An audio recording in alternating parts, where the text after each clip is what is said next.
ಕೇರಳದ ಅಯ್ಯಪ್ಪ ಸ್ವಾಮಿ ದೇಗುಲದಲ್ಲಿ 4.5 ಕೆಜಿ ಚಿನ್ನ ಕಳವು ಪ್ರಕರಣದಲ್ಲಿ ಈಗಾಗಲೇ 9 ಆರೋಪಿಗಳನ್ನು ಅರೆಸ್ಟ್ ಮಾಡಲಾಗಿದೆ. ಆದರೆ ಅಸಲಿಗೆ ಚಿನ್ನವನ್ನ ದರೋಡೆ ಮಾಡಲು ಆರೋಪಿಗಳ ಮಾಡಿದ್ದ ಪ್ಲಾನ್ ಹೇಗಿತ್ತು ಗೊತ್ತಾ? ಇಲ್ಲಿದೆ ನೋಡಿ ಅದರ ಕಂಪ್ಲೀಟ್ ರಿಪೋರ್ಟ್.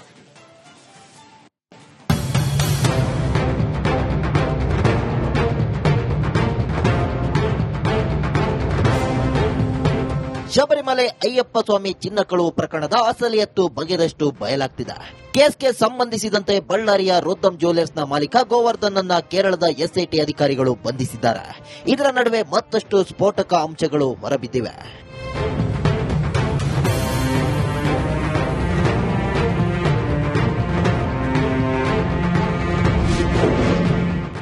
ಹೇಗಿತ್ತು ದರೋಡೆ ಪ್ಲಾನ್?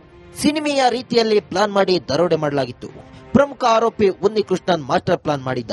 2019ರಲ್ಲಿ ಅಯ್ಯಪ್ಪ ಸ್ವಾಮಿ ದೇಗುಲದ 2 ಬಾಗಿಲು ಹಾಗೂ 2 ದ್ವಾರಪಾಲಕರಿಗೆ ಚಿನ್ನ ಮರುಲೇಪನ ಮಾಡಲು ಯೋಜನೆ ಮಾಡಲಾಗಿತ್ತು.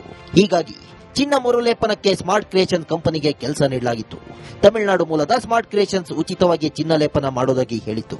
ಇನ್ನು 2019 ಜುಲೈನಲ್ಲಿ ಚಿನ್ನದ ತೂಕ ಮಾಡಿದಾಗ 42.8 ಕೆಜಿ ಇತ್ತು. ಸ್ಮಾರ್ಟ್ ಕ್ರಿಯೇಷನ್ಸ್ ತಲುಪಿದ ಬಳಿಕ 38.25 ಕೆಜಿಯಾಗಿತ್ತು. ಪ್ರಯಾಣದ ನಡುವೆ ಕೇರಳ, ಕರ್ನಾಟಕ, ಆಂಧ್ರಪ್ರದೇಶದಲ್ಲಿ ಕೆಲವು ಪ್ರಭಾವಿಗಳ ಮನೆಯಲ್ಲಿ ಪೂಜೆ ಮಾಡಿಸಲಾಗಿದೆ. ಸದ್ಯ ಆರೋಪಿಗಳ ಪ್ಲಾನ್ ಕೇಳಿ ಎಸ್ಐಟಿ ಅಧಿಕಾರಿಗಳೇ ಶಾಕ್ ಆಗಿದ್ದಾರೆ. ಸಿನಿಮೆಯ ರೀತಿಯಲ್ಲಿ 4.5 ಕೆಜಿ ಬಂಗಾರವನ್ನ ದರೋಡೆ ಮಾಡಲಾಗಿದೆ ಅನ್ನೋದು ತನಿಖೆಯಲ್ಲಿ ಈವರೆಗೂ ಗೊತ್ತಾಗಿರ್ತಕ್ಕಂಥದ್ದು. ಬಳ್ಳಾರಿಯ ರೋದ್ದಮ್ ಜ್ಯುವೆಲರ್ಸ್ ಮಾಲೀಕರಾಗಿರ್ತಕ್ಕಂಥ ಗೋವರ್ಧನ್ ಅವರನ್ನ ನಿನ್ನೆ ಎಸ್ಐಟಿ ಅಧಿಕಾರಿಗಳು ಬಂಧಿಸಿದ್ರು. ಆ ಬಳಿಕ ಪ್ರಕರಣದಲ್ಲಿ ಸಾಕಷ್ಟು ಮಹತ್ವದ ಬೆಳವಣಿಗೆ ಆಗಿರತಕ್ಕಂಥದ್ದು. ಕೇವಲ ಬಂಧನ ಮಾತ್ರವಲ್ಲದೆ ಈ ಒಂದು ಪ್ರಕರಣದಲ್ಲಿ ಸಾಕಷ್ಟು ಸಾಕ್ಷಿಗಳನ್ನ ಎಸ್ಐಟಿ ಅಧಿಕಾರಿಗಳು ಈಗಾಗಲೇ ಕಲೆ ಹಾಕಿದ್ದಾರೆ ಅನ್ನುವ ಮಾಹಿತಿ ಸಿಕ್ಕಿರತಕ್ಕಂಥದ್ದು. ನಟರು, ರಾಜಕಾರಣಿಗಳ ಮನೆಗೆ ಪೂಜೆಗೆ ಒಯ್ದಿದ್ದು ಯಾಕೆ? ಚಿನ್ನ ಮರುಲೇಪನಕ್ಕೆ ಕೇರಳ ಹೈಕೋರ್ಟ್ ಅನುಮತಿ ಪಡೆದಿಲ್ಲ ಯಾಕೆ? ಪ್ರಭಾವಿ ಭಕ್ತರ ಮನೆಗೆ ಪೂಜೆಗೆ ಒಯ್ಯುವ ಪ್ಲಾನ್ ಮಾಡಿದ್ಯಾರು? ಸ್ಮಾರ್ಟ್ ಕ್ರಿಯೇಷನ್ಸ್ ಕಂಪನಿಗೆ ಮರುಲೇಪನಕ್ಕೆ ಕೊಟ್ಟಿದ್ಯಾಕೆ? ಹೀಗೆ ಹಲವು ಆಯಾಮಗಳಲ್ಲಿ ಎಸ್ಐಟಿ ತನಿಖೆ ಶುರು ಮಾಡಿದೆ. ರೇಣುಕಾದ್ಯ, ರಿಪಬ್ಲಿಕ್ ಕನ್ನಡ, ಬಳ್ಳಾರಿ.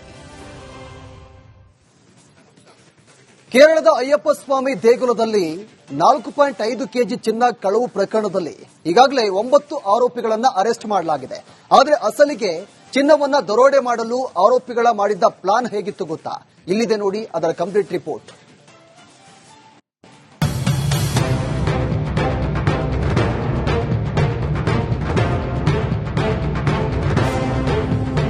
ಶಬರಿಮಲೆ ಅಯ್ಯಪ್ಪ ಸ್ವಾಮಿ ಚಿನ್ನ ಕಳವು ಪ್ರಕರಣದ ಅಸಲಿಯತ್ತು ಬಗೆದಷ್ಟು ಬಯಲಾಗ್ತಿದೆ.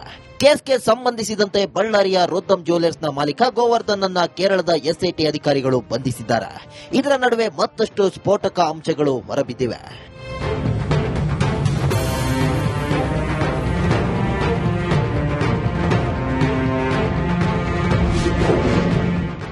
ಹೇಗಿತ್ತು ದರೋಡೆ ಪ್ಲಾನ್? ಸಿನಿಮೆಯ ರೀತಿಯಲ್ಲಿ ಪ್ಲಾನ್ ಮಾಡಿ ದರೋಡೆ ಮಾಡಲಾಗಿತ್ತು. ಪ್ರಮುಖ ಆರೋಪಿ ಉನ್ನಿಕೃಷ್ಣನ್ ಮಾಸ್ಟರ್ ಪ್ಲಾನ್ ಮಾಡಿದ್ದ. 2019ರಲ್ಲಿ ಅಯ್ಯಪ್ಪ ಸ್ವಾಮಿ ದೇಗುಲದ 2 ಬಾಗಿಲು ಹಾಗೂ 2 ದ್ವಾರಪಾಲಕರಿಗೆ ಚಿನ್ನ ಮರುಲೇಪನ ಮಾಡಲು ಯೋಜನೆ ಮಾಡಲಾಗಿತ್ತು. ಹೀಗಾಗಿ ಚಿನ್ನ ಮರುಲೇಪನಕ್ಕೆ ಸ್ಮಾರ್ಟ್ ಕ್ರಿಯೇಷನ್ಸ್ ಕಂಪನಿಗೆ ಕೆಲಸ ನೀಡಲಾಗಿತ್ತು. ತಮಿಳುನಾಡು ಮೂಲದ ಸ್ಮಾರ್ಟ್ ಕ್ರಿಯೇಷನ್ಸ್ ಉಚಿತವಾಗಿ ಚಿನ್ನ ಲೇಪನ ಮಾಡೋದಾಗಿ ಹೇಳಿತ್ತು. ಇನ್ನು 2019 ಜುಲೈನಲ್ಲಿ ಚಿನ್ನದ ತೂಕ ಮಾಡಿದಾಗ 42.8 ಕೆಜಿ ಇತ್ತು. ಸ್ಮಾರ್ಟ್ ಕ್ರಿಯೇಷನ್ಸ್ ತಲುಪಿದ ಬಳಿಕ 38.25 ಕೆಜಿಯಾಗಿತ್ತು. ಪ್ರಯಾಣದ ನಡುವೆ ಕೇರಳ, ಕರ್ನಾಟಕ, ಆಂಧ್ರಪ್ರದೇಶದಲ್ಲಿ ಕೆಲವು ಪ್ರಭಾವಿಗಳ ಮನೆಯಲ್ಲಿ ಪೂಜೆ ಮಾಡಿಸಲಾಗಿದೆ. ಸದ್ಯ ಆರೋಪಿಗಳ ಪ್ಲಾನ್ ಕೇಳಿ ಎಸ್ಐಟಿ ಅಧಿಕಾರಿಗಳೇ ಶಾಕ್ ಆಗಿದ್ದಾರೆ. ಸಿನಿಮೆಯ ರೀತಿಯಲ್ಲಿ 4.5 ಕೆಜಿ ಬಂಗಾರವನ್ನ ದರೋಡೆ ಮಾಡಲಾಗಿದೆ ಅನ್ನೋದು ತನಿಖೆಯಲ್ಲಿ ಈವರೆಗೂ ಗೊತ್ತಾಗಿರ್ತಕ್ಕಂಥದ್ದು. ಬಳ್ಳಾರಿಯ ರೋದ್ದಮ್ ಜ್ಯುವೆಲರ್ಸ್ ಮಾಲೀಕರಾಗಿರ್ತಕ್ಕಂಥ ಗೋವರ್ಧನ್ ಅವರನ್ನ ನಿನ್ನೆ ಎಸ್ಐಟಿ ಅಧಿಕಾರಿಗಳು ಬಂಧಿಸಿದ್ರು. ಆ ಬಳಿಕ ಪ್ರಕರಣದಲ್ಲಿ ಸಾಕಷ್ಟು ಮಹತ್ವದ ಬೆಳವಣಿಗೆ ಆಗಿರತಕ್ಕಂಥದ್ದು. ಕೇವಲ ಬಂಧನ ಮಾತ್ರವಲ್ಲದೆ ಈ ಒಂದು ಪ್ರಕರಣದಲ್ಲಿ ಸಾಕಷ್ಟು ಸಾಕ್ಷಿಗಳನ್ನ ಎಸ್ಐಟಿ ಅಧಿಕಾರಿಗಳು ಈಗಾಗಲೇ ಕಲೆ ಹಾಕಿದ್ದಾರೆ ಅನ್ನುವ ಮಾಹಿತಿ ಸಿಕ್ಕಿರತಕ್ಕಂಥದ್ದು. ನಟರು, ರಾಜಕಾರಣಿಗಳ ಮನೆಗೆ ಪೂಜೆಗೆ ಒಯ್ದಿದ್ದು ಯಾಕೆ? ಚಿನ್ನ ಮರುಲೇಪನಕ್ಕೆ ಕೇರಳ ಹೈಕೋರ್ಟ್ ಅನುಮತಿ ಪಡೆದಿಲ್ಲ ಯಾಕೆ? ಪ್ರಭಾವಿ ಭಕ್ತರ ಮನೆಗೆ ಪೂಜೆಗೆ ಒಯ್ಯುವ ಪ್ಲಾನ್ ಮಾಡಿದ್ಯಾರು? ಸ್ಮಾರ್ಟ್ ಕ್ರಿಯೇಷನ್ಸ್ ಕಂಪನಿಗೆ ಮರುಲೇಪನಕ್ಕೆ ಕೊಟ್ಟಿದ್ಯಾಕೆ? ಹೀಗೆ ಹಲವು ಆಯಾಮಗಳಲ್ಲಿ ಎಸ್ಐಟಿ ತನಿಖೆ ಶುರು ಮಾಡಿದೆ. ರೇಣುಕಾದ್ಯ, ರಿಪಬ್ಲಿಕ್ ಕನ್ನಡ, ಬಳ್ಳಾರಿ. ಕೇರಳದ ಅಯ್ಯಪ್ಪ ಸ್ವಾಮಿ ದೇಗುಲದಲ್ಲಿ 4.5 ಕೆಜಿ ಚಿನ್ನ ಕಳವು ಪ್ರಕರಣದಲ್ಲಿ ಈಗಾಗಲೇ 9 ಆರೋಪಿಗಳನ್ನ ಅರೆಸ್ಟ್ ಮಾಡಲಾಗಿದೆ. ಆದರೆ ಅಸಲಿಗೆ ಚಿನ್ನವನ್ನ ದರೋಡೆ ಮಾಡಲು ಆರೋಪಿಗಳ ಮಾಡಿದ್ದ ಪ್ಲಾನ್ ಹೇಗಿತ್ತು ಗೊತ್ತಾ? ಇಲ್ಲಿದೆ ನೋಡಿ ಅದರ ಕಂಪ್ಲೀಟ್ ರಿಪೋರ್ಟ್.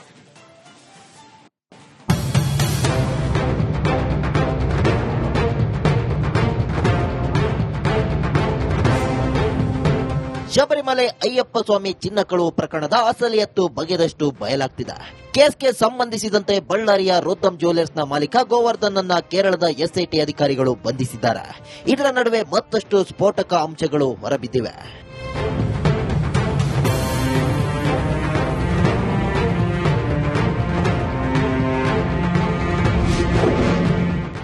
ಹೇಗಿತ್ತು ದರೋಡೆ ಪ್ಲಾನ್? ಸಿನಿಮೆಯ ರೀತಿಯಲ್ಲಿ ಪ್ಲಾನ್ ಮಾಡಿ ದರೋಡೆ ಮಾಡಲಾಗಿತ್ತು. ಪ್ರಮುಖ ಆರೋಪಿ ಉನ್ನಿಕೃಷ್ಣನ್ ಮಾಸ್ಟರ್ ಪ್ಲಾನ್ ಮಾಡಿದ್ದ. 2019ರಲ್ಲಿ ಅಯ್ಯಪ್ಪ ಸ್ವಾಮಿ ದೇಗುಲದ 2 ಬಾಗಿಲು ಹಾಗೂ 2 ದ್ವಾರಪಾಲಕರಿಗೆ ಚಿನ್ನ ಮರುಲೇಪನ ಮಾಡಲು ಯೋಜನೆ ಮಾಡಲಾಗಿತ್ತು. ಹೀಗಾಗಿ ಚಿನ್ನ ಮರುಲೇಪನಕ್ಕೆ ಸ್ಮಾರ್ಟ್ ಕ್ರಿಯೇಷನ್ ಕಂಪನಿಗೆ ಕೆಲಸ ನೀಡಲಾಗಿತ್ತು. ತಮಿಳುನಾಡು ಮೂಲದ ಸ್ಮಾರ್ಟ್ ಕ್ರಿಯೇಷನ್ಸ್ ಉಚಿತವಾಗಿ ಚಿನ್ನ ಲೇಪನ ಮಾಡುವುದಾಗಿ ಹೇಳಿತ್ತು. ಇನ್ನು 2019 ಜುಲೈನಲ್ಲಿ ಚಿನ್ನದ ತೂಕ ಮಾಡಿದಾಗ 42.8 ಕೆಜಿ ಇತ್ತು. ಸ್ಮಾರ್ಟ್ ಕ್ರಿಯೇಷನ್ಸ್ ತಲುಪಿದ ಬಳಿಕ 38.25 ಕೆಜಿಯಾಗಿತ್ತು. ಪ್ರಯಾಣದ ನಡುವೆ ಕೇರಳ, ಕರ್ನಾಟಕ, ಆಂಧ್ರಪ್ರದೇಶದಲ್ಲಿ ಕೆಲವು ಪ್ರಭಾವಿಗಳ ಮನೆಯಲ್ಲಿ ಪೂಜೆ ಮಾಡಿಸಲಾಗಿದೆ. ಸದ್ಯ ಆರೋಪಿಗಳ ಪ್ಲಾನ್ ಕೇಳಿ ಎಸ್ಐಟಿ ಅಧಿಕಾರಿಗಳೇ ಶಾಕ್ ಆಗಿದ್ದಾರೆ. ಸಿನಿಮೆಯ ರೀತಿಯಲ್ಲಿ 4.5 ಕೆಜಿ ಬಂಗಾರವನ್ನ ದರೋಡೆ ಮಾಡಲಾಗಿದೆ ಅನ್ನೋದು ತನಿಖೆಯಲ್ಲಿ ಈವರೆಗೂ ಗೊತ್ತಾಗಿರ್ತಕ್ಕಂಥದ್ದು. ಬಳ್ಳಾರಿಯ ರೋತಮ್ ಜ್ಯುವೆಲರ್ಸ್ ಮಾಲೀಕರಾಗಿರ್ತಕ್ಕಂಥ ಗೋವರ್ಧನ್ ಅವರನ್ನ ನಿನ್ನೆ ಎಸ್ಐಟಿ ಅಧಿಕಾರಿಗಳು ಬಂಧಿಸಿದ್ರು. ಆ ಬಳಿಕ ಪ್ರಕರಣದಲ್ಲಿ ಸಾಕಷ್ಟು ಮಹತ್ವದ ಬೆಳವಣಿಗೆ ಆಗಿರತಕ್ಕಂಥದ್ದು. ಕೇವಲ ಬಂಧನ ಮಾತ್ರವಲ್ಲದೆ ಈ ಒಂದು ಪ್ರಕರಣದಲ್ಲಿ ಸಾಕಷ್ಟು ಸಾಕ್ಷಿಗಳನ್ನ ಎಸ್ಐಟಿ ಅಧಿಕಾರಿಗಳು ಈಗಾಗಲೇ ಕಲೆ ಹಾಕಿದ್ದಾರೆ ಅನ್ನುವ ಮಾಹಿತಿ ಸಿಕ್ಕಿರತಕ್ಕಂಥದ್ದು. ನಟರು, ರಾಜಕಾರಣಿಗಳ ಮನೆಗೆ ಪೂಜೆಗೆ ಒಯ್ದಿದ್ದು ಯಾಕೆ? ಚಿನ್ನ ಮರುಲೇಪನಕ್ಕೆ ಕೇರಳ ಹೈಕೋರ್ಟ್ ಅನುಮತಿ ಪಡೆದಿಲ್ಲ ಯಾಕೆ? ಪ್ರಭಾವಿ ಭಕ್ತರ ಮನೆಗೆ ಪೂಜೆಗೆ ಒಯ್ಯುವ ಪ್ಲಾನ್ ಮಾಡಿದ್ಯಾರು? ಸ್ಮಾರ್ಟ್ ಕ್ರಿಯೇಷನ್ಸ್ ಕಂಪನಿಗೆ ಮರುಲೇಪನಕ್ಕೆ ಕೊಟ್ಟಿದ್ಯಾಕೆ? ಹೀಗೆ ಹಲವು ಆಯಾಮಗಳಲ್ಲಿ ಎಸ್ಐಟಿ ತನಿಖೆ ಶುರು ಮಾಡಿದೆ. ರೇಣುಕಾದ್ಯ, ರಿಪಬ್ಲಿಕ್ ಕನ್ನಡ, ಬಳ್ಳಾರಿ. ಕೇರಳದ ಅಯ್ಯಪ್ಪ ಸ್ವಾಮಿ ದೇಗುಲದಲ್ಲಿ 4.5 ಕೆಜಿ ಚಿನ್ನ ಕಳವು ಪ್ರಕರಣದಲ್ಲಿ ಈಗಾಗಲೇ 9 ಆರೋಪಿಗಳನ್ನ ಅರೆಸ್ಟ್ ಮಾಡಲಾಗಿದೆ. ಆದರೆ ಅಸಲಿಗೆ ಚಿನ್ನವನ್ನ ದರೋಡೆ ಮಾಡಲು ಆರೋಪಿಗಳ ಮಾಡಿದ್ದ ಪ್ಲಾನ್ ಹೇಗಿತ್ತು ಗೊತ್ತಾ? ಇಲ್ಲಿದೆ ನೋಡಿ ಅದರ ಕಂಪ್ಲೀಟ್ ರಿಪೋರ್ಟ್.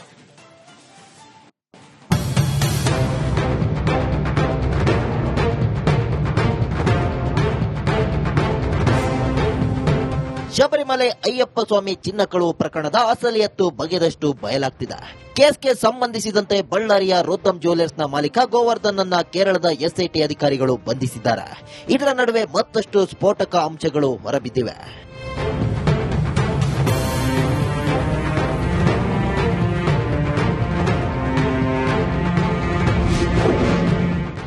ಹೇಗಿತ್ತು ದರೋಡೆ ಪ್ಲಾನ್? ಸಿನಿಮೆಯ ರೀತಿಯಲ್ಲಿ ಪ್ಲಾನ್ ಮಾಡಿ ದರೋಡೆ ಮಾಡಲಾಗಿತ್ತು. ಪ್ರಮುಖ ಆರೋಪಿ ಉನ್ನಿಕೃಷ್ಣನ್ ಮಾಸ್ಟರ್ ಪ್ಲಾನ್ ಮಾಡಿದ್ದ.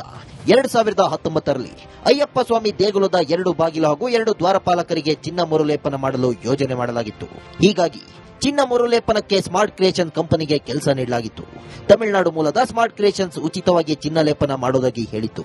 ಇನ್ನು 2019 ಜುಲೈನಲ್ಲಿ ಚಿನ್ನದ ತೂಕ ಮಾಡಿದಾಗ 42.8 ಕೆಜಿ ಇತ್ತು.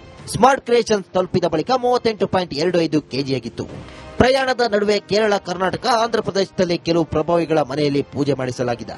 ಸದ್ಯ ಆರೋಪಿಗಳ ಪ್ಲಾನ್ ಕೇಳಿ ಎಸ್ಐಟಿ ಅಧಿಕಾರಿಗಳೇ ಶಾಕ್ ಆಗಿದ್ದಾರೆ. ಸಿನಿಮೆಯ ರೀತಿಯಲ್ಲಿ 4.5 ಕೆಜಿ ಬಂಗಾರವನ್ನ ದರೋಡೆ ಮಾಡಲಾಗಿದೆ ಅನ್ನೋದು ತನಿಖೆಯಲ್ಲಿ ಈವರೆಗೂ ಗೊತ್ತಾಗಿರ್ತಕ್ಕಂಥದ್ದು. ಬಳ್ಳಾರಿಯ ರೋತಮ್ ಜ್ಯುವೆಲರ್ಸ್ ಮಾಲೀಕರಾಗಿರ್ತಕ್ಕಂಥ ಗೋವರ್ಧನ್ ಅವರನ್ನ ನಿನ್ನೆ ಎಸ್ಐಟಿ ಅಧಿಕಾರಿಗಳು ಬಂಧಿಸಿದ್ರು. ಆ ಬಳಿಕ ಪ್ರಕರಣದಲ್ಲಿ ಸಾಕಷ್ಟು ಮಹತ್ವದ ಬೆಳವಣಿಗೆ ಆಗಿರತಕ್ಕಂಥದ್ದು. ಕೇವಲ ಬಂಧನ ಮಾತ್ರವಲ್ಲದೆ ಈ ಒಂದು ಪ್ರಕರಣದಲ್ಲಿ ಸಾಕಷ್ಟು ಸಾಕ್ಷಿಗಳನ್ನ ಎಸ್ಐಟಿ ಅಧಿಕಾರಿಗಳು ಈಗಾಗಲೇ ಕಲೆ ಹಾಕಿದ್ದಾರೆ ಅನ್ನುವ ಮಾಹಿತಿ ಸಿಕ್ಕಿರತಕ್ಕಂಥದ್ದು. ನಟರು, ರಾಜಕಾರಣಿಗಳ ಮನೆಗೆ ಪೂಜೆಗೆ ಒಯ್ದಿದ್ದು ಯಾಕೆ? ಚಿನ್ನ ಮರುಲೇಪನಕ್ಕೆ ಕೇರಳ ಹೈಕೋರ್ಟ್ ಅನುಮತಿ ಪಡೆದಿಲ್ಲ ಯಾಕೆ? ಪ್ರಭಾವಿ ಭಕ್ತರ ಮನೆಗೆ ಪೂಜೆಗೆ ಒಯ್ಯುವ ಪ್ಲಾನ್ ಮಾಡಿದ್ಯಾರು?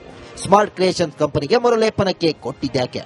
ಹೀಗೆ ಹಲವು ಆಯಾಮಗಳಲ್ಲಿ ಎಸ್ಐಟಿ ತನಿಖೆ ಶುರು ಮಾಡಿದೆ. ರೇಣುಕಾದ್ಯ, ರಿಪಬ್ಲಿಕ್ ಕನ್ನಡ, ಬಳ್ಳಾರಿ.